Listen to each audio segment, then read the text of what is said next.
Hello everyone, and welcome to my channel. I hope everyone is having a wonderful day. Before we begin, please hit the subscribe button and give this video a thumbs up. Kane's hidden secrets uncovered. Billy's risky invitation. The Young and the Restless teases that some of Kane Ashby's buried secrets will be revealed after Billy Abbott extends a dangerous invitation. Billy wants Kane to believe he is a genuine buddy, but he secretly intends to spy for Jack Abbott and eventually make his own bid for Chancellor. Billy, on the other hand, will serve as Kane's supportive friend for the time being, and is expected to invite him over for a drink. Of course, Billy would want to find out more about Kane's most recent meeting with Victor Newman, which he will be aware of thanks to his private investigator. Although Billy may attempt to deceive Kane into disclosing something, Kane may be picky about what he shares. Billy has yet to earn Kane's trust, but he may hope to change that as they bond over some booze. Kane may not want to tell Billy about Victor's new blackmail material,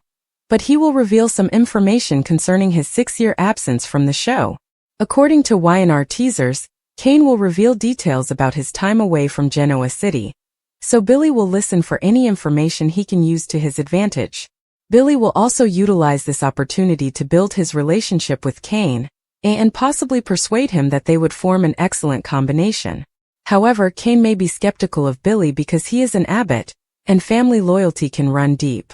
Billy may have his work cut out for him in convincing Kane that he is actually willing to take on Jabot. Sally Spectra may get increasingly concerned about Billy's apparent alliance with Kane. There is the possibility of tragedy because Kane is such a wild card and Billy is a perpetual screw-up. Sally will want to keep an eye out for Billy along the way, but she will have to balance her babysitting duties with her employment at Abbott Communications. According to the Young and the Restless spoilers, Sally will have a lot on her plate in the coming weeks, so stay tuned for more drama. Amanda returns for Kane's emergency. Here's when Miss Hale Morgan returns. The Young and the Restless spoilers state that Amanda Sinclair will return for Kane Ashby's emergency project. So let's speak about when Miss Hale Morgan will return. Y&R fans who have been hoping for more Amanda scenes will not have to wait much longer. Amanda returns to the airwaves on Friday, August 29th. Amanda will return to the picture since she is needed for a specific mission. Kane will summon Amanda with urgent orders, which may tie up with Victor Newman's blackmail plot. Victor will receive the last will and testament of the chateau's prior owner, who also owned the vineyard. Victor claims that this wealthy elderly woman was Colin Atkinson's final mark. Colin supposedly duped this woman out of everything before helping Kane grow his empire with illicit money. Victor will threaten to reveal this information to the press, unless Kane agrees to his alliance plan, and assists him in pursuing Jabot. Kane believes Amanda is the best of the best when it comes to attorneys, therefore he may press her to make all of this go away. If Victor's charges are genuine, Kane may want Amanda to gag him in some way. Amanda can investigate potential lawsuits and other legal strategies. However, Kane may get Amanda to dig out Newman dirt in order to retaliate against Victor. If Kane can blackmail Victor in return, Victor will lose his advantage. However, we should consider the chance that Kane has set up a trap. What if Kane intended Victor to believe he had the upper hand and planted this information for him to discover? Kane is a sly man who enjoys playing games, so we wouldn't put it past him. Whatever the case, Kane will need Amanda's assistance with something related to all of the Newman drama,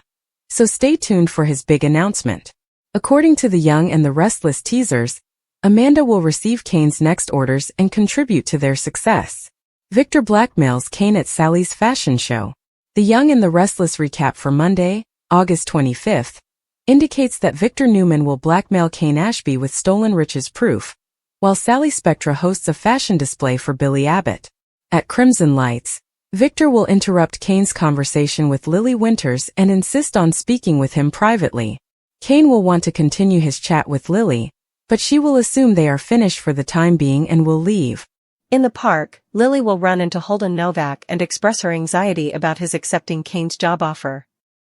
There will also be considerable discussion concerning Holden's friendship with Damian Kane, which ended long before Damian traveled to Nice. Holden will bring up Lily's attempt to avoid her feelings for Kane, who is clearly still in love with her. Lily will be more interested in talking about Kane's overarching strategy in Genoa City, but Holden will deny knowing what it is.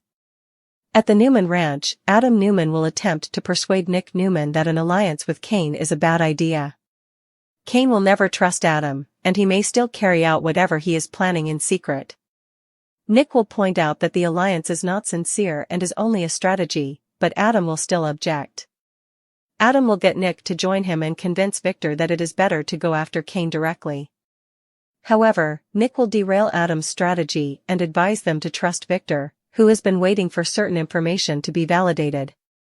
Nick will say that this is related to a discovery he made at the chateau, and he will trust Victor to handle it. On Monday's episode of The Young and the Restless, Billy will call a private detective and demand on knowing Kane's every move. Sally will come along and model different wardrobe options for the upcoming launch party, and Billy will watch the private fashion show and choose his favorite. After Sally and Billy sizzle on the sofa, they'll discuss Abbott communications and Sally's concern of getting in over her head. Billy will soothe Sally before accepting a phone call from his private investigator on Victor's rendezvous with Kane on his train. Sally will be concerned that Kane will discover that Billy is following him, but Billy will deny that anything is wrong. Victor will meet Kane on his train and make an irresistible proposition. Victor will discuss Colin Atkinson's final major fraud while presenting an envelope. According to Victor, Colin fooled the wealthy elderly widow who owned the castle and vineyard. There will be a note in the envelope with the woman's last will and testament, which leaves everything to Colin's final alias. Because Colin used his cash to assist Kane, Victor will see it as proof that Kane's empire was founded on dirty, stolen money. Kane will claim he had no knowledge of this, but Victor will point out that he cannot prove he was not involved in the scheme. Victor will threaten to reveal this information to the press and kick Kane out of town unless he joins forces with him against Jabot. Kane will consider the extortion and act as if Victor has given him no choice, so Victor will be thrilled that Kane sees things his way. The Young and the Restless spoilers say Kane could strike back when Victor least expects it. Kane's buried secrets revealed and Billy's risky invitation create the perfect storm of duplicity, emotional unraveling, and shifting loyalties in Genoa City, where every whispered confession and every deceptive alliance carries the potential to alter family dynasties and set rivalries ablaze. And as The Young and the Restless spoilers for Tuesday, August 26, tease, the collision of Kane Ashby's shadowy past with Billy Abbott's dangerous strategy marks the beginning of a multi-layered saga that drags every character into a swirl of suspicion, lust, betrayal, and high-stakes maneuvering, for as Billy extends what appears to be a friendly, good-natured invitation to Kane for drinks, the reality is far more calculated, since Billy is working as a double agent, pretending to be Kane's confidant while secretly feeding information back to Jack Abbott, all while positioning himself for a larger play at Chancellor Industries, though the irony is that Billy, who thrives on reckless gambits, could easily find himself ensnared by the very scheme he believes he is orchestrating, for Kane has survived too many cons and betrayals to blindly trust anyone, and even as he pretends to loosen up over a few glasses of scotch, he is carefully measuring Billy's words, tone, and intent, refusing to reveal the entirety of the blackmail Victor Newman has begun to press upon him, though he allows slivers of his off-screen history to spill out, weaving tales of the 6 lost years that have defined him, filled with shadows of Colin Atkinson's manipulations, deals that crossed borders and blurred moral lines, and moments when Kane nearly walked away from the life he built in Genoa City, yet never fully cut the cord to Lily Winters, Chancellor, or his family legacies, and while Billy listens, ostensibly as a supportive companion, what he is truly doing is threading together fragments into a weapon that can be wielded later, his eyes glinting with the dangerous thrill of being one step closer to power. But for Billy, danger always comes wrapped in temptation, and temptation arrives in the form of Sally Spectra, who tries to juggle her own anxieties about Billy's reckless games while preparing her Abbott Communications fashion show, a performance meant not just to showcase her designs but to secure her place as a legitimate businesswoman rather than a chaotic interloper, though Sally's instincts about Billy's habit of self-destruction ring louder by the day, leaving her torn between devotion to her lover and the knowledge that Kane Ashby is a wild card with enough cunning to turn any trap into an opportunity. And in another corner of this sprawling chessboard, Amanda Sinclair prepares for a dramatic return, summoned back by Kane for an emergency project that may either secure his empire or unravel it altogether. Her arrival timed for Friday, August 29, promising courtroom fireworks, razor-sharp legal strategy, and the kind of high-voltage confrontations that only Miss Hale Morgan can deliver as Amanda re-enters Genoa City with Kane's urgent orders tied directly to Victor Newman's blackmail scheme, which hinges on a stunning revelation about Colin Atkinson's final great con, the swindling of a wealthy older woman who not only owned the chateau and vineyard Kane has since flaunted as his empire's foundation but who, according to Victor, left her fortune to a false alias created by Colin, money that Victor now claims was funneled into Kane's rise, thereby staining all of Kane's accomplishments with the indelible mark of theft and deception. And though Kane insists he never knew the truth, Victor points out that ignorance does not absolve him in the court of public opinion, and unless Kane aligns himself with Victor against Jabot, Victor promises to unleash this damning proof to the media, a threat that leaves Kane outwardly defeated but inwardly calculating, for Kane has learned the art of playing possum, making his enemies believe he is cornered when, in fact, he has layered defenses, counterattacks, and perhaps even planted traps long before they strike. And this is where Amanda comes in, not merely as a lawyer but as a strategist, someone who can weaponize legal loopholes, bury documents and injunctions, or even flip the script by investigating Newman enterprises for dirt that could neutralize Victor's leverage. Yet Amanda herself may face internal conflict, for while her loyalty to Kane is rooted in their complicated bond and professional respect, she also cannot ignore her moral compass, which trembles at the thought of defending a man whose empire may truly rest on stolen money, and this tension will echo through her every choice, testing her limits as both an attorney and a woman whose return inevitably rekindles embers of old rivalries. With Genoa City's power players, meanwhile, Victor, ever the patriarchal puppet master, thrives on the tension he creates, reveling in the moment at Crimson Lights when he corners Kane mid-conversation with Lily, forcing Lily to walk away while Victor presses his agenda, his quiet, menacing tone carrying more weight than shouting ever could, a reminder that even as Nick Newman and Adam Newman bicker about strategies, Nick urging caution and reliance on Victor's judgment, Adam demanding a direct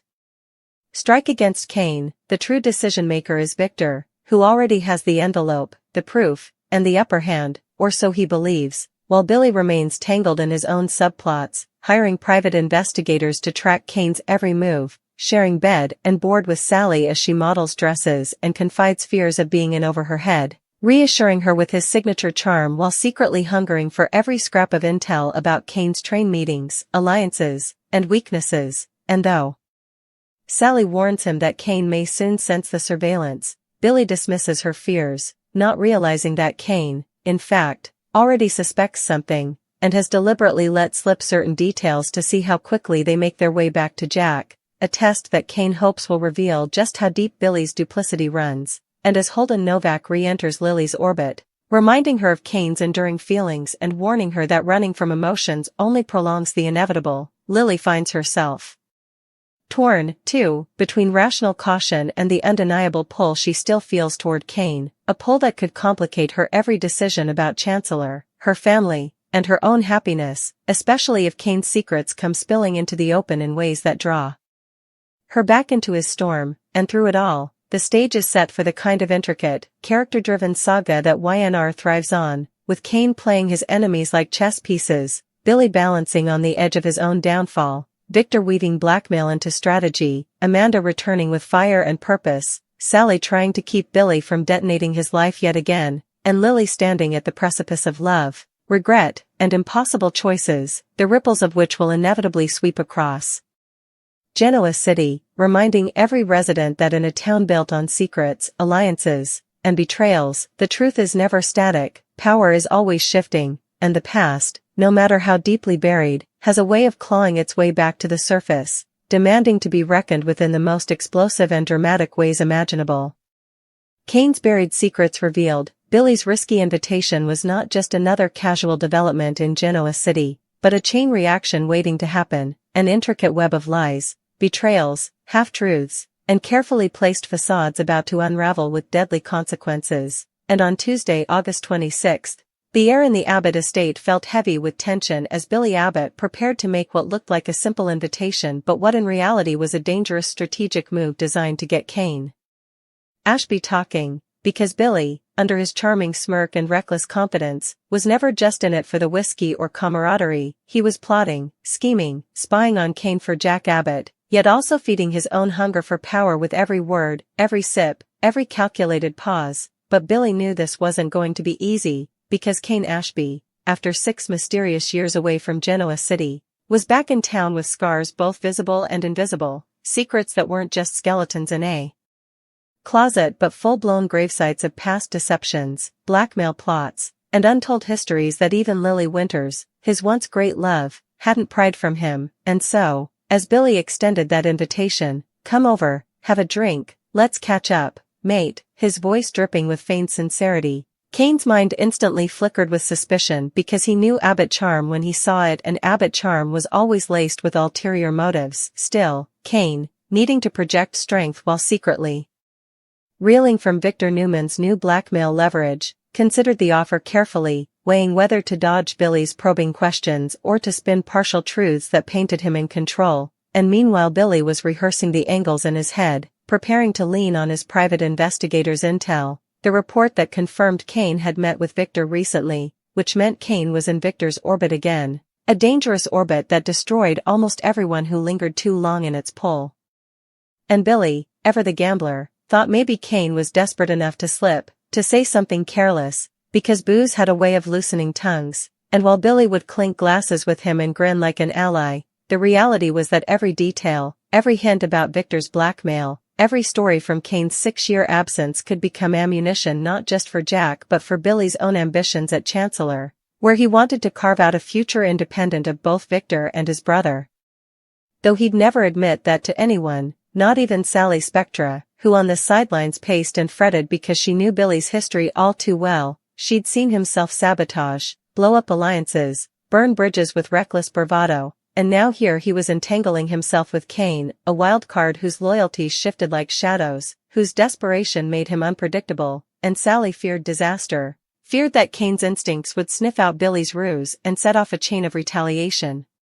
that would not only wreck Billy's carefully constructed facade but drag Sally down with him, because in Genoa City no alliance ever came without collateral damage. So while Billy poured 2 tumblers of amber whiskey and prepared his friendly facade, Kane arrived guarded, smiling but stiff, his eyes scanning Billy's study for signs of traps. And as the men sat across from one another, the silence between their words told as much as the conversation itself. Billy fishing for stories about Kane's time away, Kane deflecting with vague tales of travels, investments, obscure business ventures overseas, the kind of generic placeholders that sounded polished but revealed nothing. Yet every now and then a flicker of truth surfaced, like the edge in Kane's voice when Victor's name came up, or the flash of guilt when Billy joked lightly about the skeletons men like them carried around. And Billy, sharp even when drunk, clocked those reactions, filed them away, convinced himself he was inching closer to cracking Kane's armor. But Kane, though tempted to share his burdens, resisted, haunted by the knowledge that Victor had material powerful enough to destroy him, secrets that stretched back to France, to shady dealings in the underground, to betrayals that if exposed would not only ruin his reputation but also sever what fragile ties he still had with Lily and his children. And yet Kane couldn't resist revealing something, because 6 years was too long to compress into polite lies. So he offered fragments, confessions cloaked in half-truths, about debts owed, about enemies made, about dangerous men who never forgot betrayal, each word a breadcrumb Billy greedily followed. But the more Kane gave, the more wary he became, sensing Billy's eagerness wasn't just friendly curiosity but hungry ambition. And so Kane would pull back, retreat into vague laughter, swirl his glass, and remind himself never to fully trust an Abbott, because Abbott loyalty was to blood, and even Billy, the family screw-up, carried that legacy in his veins. And outside this fragile détente, Sally Spectre paced her apartment, phone in hand, debating whether to call Billy and beg him to drop the act before it was too late, because Sally had seen this story play out too many times. Billy diving into schemes he couldn't control, Kane lashing out when cornered, Victor pulling strings behind the scenes like a spider weaving traps, and she knew the inevitable outcome was chaos, scandal splashed across Genoa City, and broken lives left in its wake. But Sally also knew Billy, telling him to stop would only drive him deeper into the fire, because Billy thrived on risk, on chasing the high of pulling off the impossible. and so as the whiskey burned in their throats and the conversation veered into more personal terrain, Billy leaned forward with his trademark grin, suggesting they could make a formidable team, that Chancellor could use men like them, outsiders willing to shake things up, and Kane, hearing the pitch, raised an eyebrow, weighing the sincerity of the offer against the history of betrayal that shadowed every Abbott alliance, and though part of him longed for partnership, for someone to share the burden of the secrets gnawing at him, another part whispered caution, reminding him that Billy Abbott's loyalty was as fragile as glass, prone to shattering the moment it was tested, so Kane smiled politely, lifted his glass in a half-hearted toast, and offered just enough words to keep Billy hooked but not enough to expose himself, while deep down both men knew the night was just the beginning, the first move in a dangerous chess game where every sip, every slip of the tongue, every feigned laugh could tip the balance of power in Genoa City, and as the clock ticked past midnight and the bourbon bottle ran dry, Billy's mind raced with schemes while Kane's mind spun with paranoia, both of them aware that Victor Newman was the real shadow looming over them, the puppet master whose blackmail held the power to detonate everything, and Sally, lying awake, whispered into the dark that this could only end in ruin, because in Genoa City buried secrets never stayed buried, risky invitations always came with a cost, and alliances built on lies eventually collapsed under their own